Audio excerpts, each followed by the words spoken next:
الحمدللہ رب العالمین والصلاة والسلام علی سید الاشرف الانبیاء والمرسلین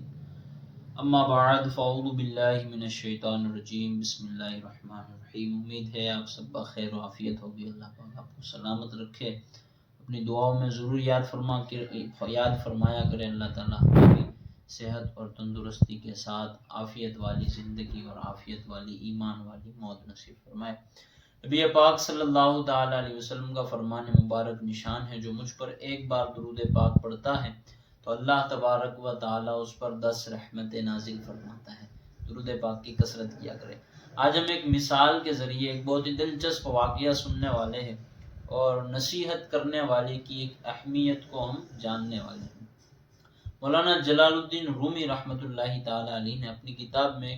واقعہ نقل فرمایا، کہتے ہیں کہ ایک مسافر اپنا سامان سفر لے کے، تاجر تھا، تجارت کا جو بھی اس کے پاس سامان تھا وہ لے کر جب وہ تھک گیا نا تو ایک پیڑ کے نیچے، ایک درخت کے نیچے آ کے اس نے آرام کرنا چاہا۔ جیسے اس کی آنکھ لگ گئی نا تو اس کے منہ کے ذریعے ہوتے ہوئے ایک سانپ کا بچہ اس کے پیٹ میں چلا گیا۔ سامنے ایک دوسرا شخص کھڑا ہوا، یہ سارا منظر وہ دیکھ رہا تھا۔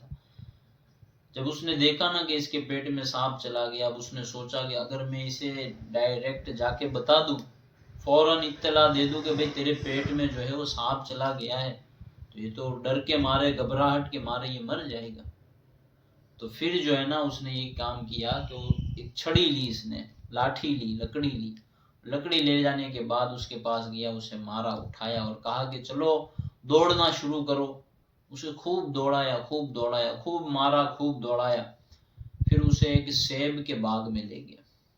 پھر 1.5 سارے سیب توڑ کے لایا اور اس کے سامنے رکھے۔ بہت سارے سیب جب سامنے رکھے جائے اور پھر بندے کو مارا جائے کہ یہ سارے تو نے کھا جانے، تو بندہ سوچے گا نا کہ بھئی کیسا میزبان ہے اور کیسی مہمان نوازیاں کر رہا ہے، مار بھی رہا ہے، کھلا بھی رہا ہے، دوڑا بھی رہا ہے، کیا کر رہا ہے۔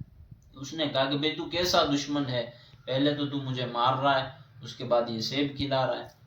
تو خیر اس نے جو ہے 2-3 لاٹھی کھانے کے بعد سیب کھانا شروع کر دیا۔ سیب کھاتے ہی جیسے کھڑا ہوا نا تو اس نے کہا کہ چلے بھائی پھر سے دوڑ لگا دو۔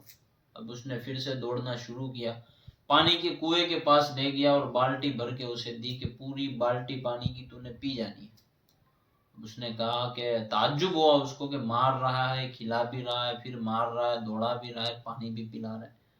تو اس کو معاملہ سمجھ نہیں آ رہا تھا، لیکن خیر اب جان پر بن آئی تھی، وہ کہتے ہیں کہ مرتا کیا نہ کرتا، اب اسے کرنا ہی پڑتا تھا۔ تو پھر اس نے بالٹی سے کچھ پانی پیا، جتنا اس کے اندر استطاعت تھی، طاقت تھی، اس نے پانی پی لیا، پھر اسے کھڑا کیا۔ اب چلنے کی بھی سکت نہیں، نہ بیٹھنے کی، نہ کھڑے رہنے کی بھی طاقت نہیں، پھر بھی بندے کو مار کے کہا جا رہا ہے کہ چلو بھائی دوڑو، دوڑ لگاؤ۔ جیسے وہ کھڑا ہوا اور کچھ یعنی یوں سمجھے کہ 2-3 قدم ابھی دوڑا تھا کہ وہ گرا، اس کو ٹھوکر لگی اور جیسے ہی گرا نا تو اسے الٹی ہوئی، قے ہوئی، اور اس نے اپنی قے میں دیکھا کہ ایک سانپ کا بچہ جو ہے نا وہ رینگتے ہوئے نکل گیا۔ اس میں جو سامنے جو دوڑا رہا تھا، جو مار رہا تھا نا، جو شخص جس نے یہ منظر دیکھا تھا سارا، اس نے دوڑ کے اسے اٹھایا، اس کا منہ صاف کیا، کپڑے صاف کیے، اسے گلے سے لگایا اور کہا کہ یار میں تیرا دشمن نہیں ہوں، لیکن اگر میں تجھے پہلے ہی بتا دیتا نا کہ یہ والا معاملہ تیرے ساتھ ہوا ہے تو مارے گھبراہٹ کے پہلے ہی تیری جان نکل جاتی، تو میں تو تیری اصلاح کرنے والا ہوں۔ دیکھیں آج لوگ ہماری بھی اصلاح کرتے ہیں، ہم سوچتے ہیں کہ یہ ہمارے پیچھے ہی پڑ گئے، ہمیں کوئی کہے بھائی نماز پڑھو تو کہتے ہیں کہ بس نماز کے پیچھے ہی مولوی لوگ پڑ گئے، ہم کہتے ہیں زکوٰۃ دو تو کہتے ہیں مولوی زکوٰۃ کے پیچھے ہی پڑ گیا، ہمارے مال کے پیچھے ہی پڑ گئے۔ تو اصلاً مقصد جو ہے نا اصلاح کرنا ہوتا ہے، لیکن وقتی طور پہ ہمیں برا لگتا ہے، ہمیں لگتا ہے کہ کوئی ہمیں لاٹھی سے مار رہا ہے،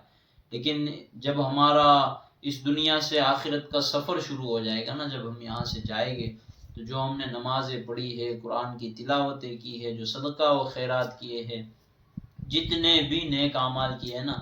جب اللہ پاک ہمیں ان نیک اعمال کا بدلہ عطا فرمائے گا نا تو بندہ دیکھے گا کہ بے واہ واہ میری اصلاح کرنے والا شخص کمال کا تھا، جس نے مجھے اس راستے پہ لگایا اور مجھے شیطان کے راستے سے بچایا۔ تو اصلاح کرنے والے سے کبھی بھی دور نہ بھاگے، اصلاح کرنے والے سے محبت کیا کرے، دعاؤں میں یاد رکھا کرے، اور اسی طرح ہمارے چینل پر بنے رہے اور اچھی انفارمیشن انشاءاللہ آپ کو ملتی رہے گی۔ اللہ تعالی ہم سب کو علم دین حاصل کرنے کی توفیق عطا فرمائے۔ خدا حافظ، السلام علیکم ورحمۃ اللہ وبرکاتہ۔